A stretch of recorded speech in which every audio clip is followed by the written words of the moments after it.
Hi guys! Good morning! So ayan, pagkatapos ng malakas na ulan kagabi guys, no? Ayan, titingnan natin yung talong at ngayong araw mag-harvest tayo. Kasi malaki na yung talong at pwedeng na talaga. So, ito na siya guys, ang laki na niya guys. Ayan. Tapos meron pa doon sa kabila.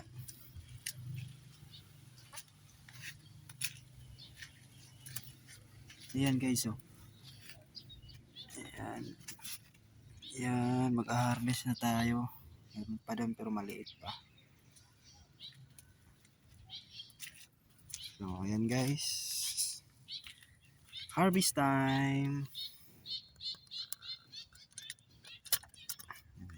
Harvest done. Diba?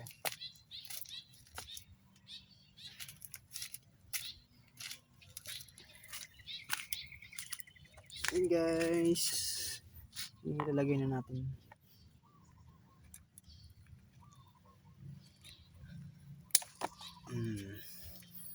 Ayan. Ang laki ng talong. Ito pa. Kabila.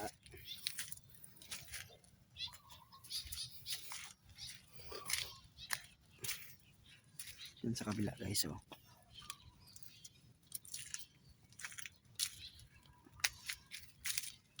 Yan. Harvest natin to. Kasi sayang naman baka maunahan tayo ng insekto. Guys. Ang lalaki. Ano nyo? Yan.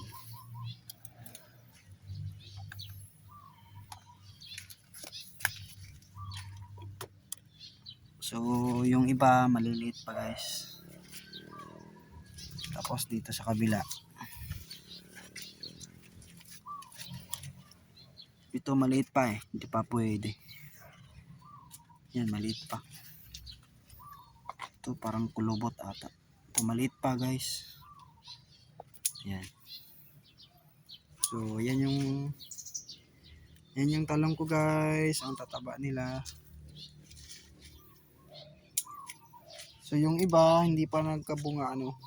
Meron ano pa lang namumulaklak pa lang.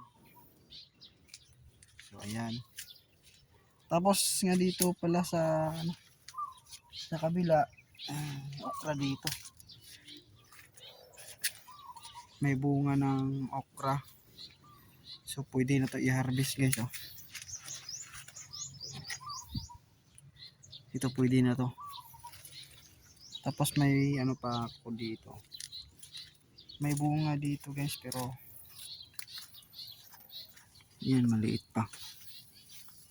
Maliit pa guys ito. Oh, maliit pa. So parang alanganin pa siya. So ito na lang muna yung ano, yung harvestin natin yung okra.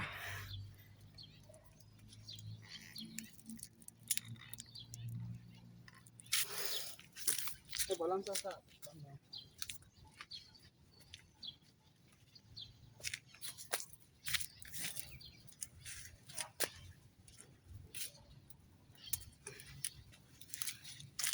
yan siya guys.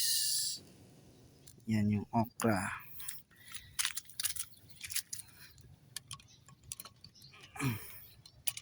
Yan, na-harvest ko na.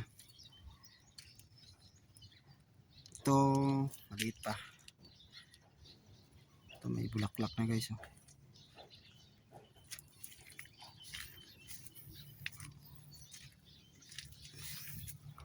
So, yan. Tingnan natin yung na-harvest natin. So, ayan. Mga next week mag-harvest ulit tayo ng talong. Yan. So, ayan lang muna guys. At maraming salamat. Thank you for watching. Bye-bye.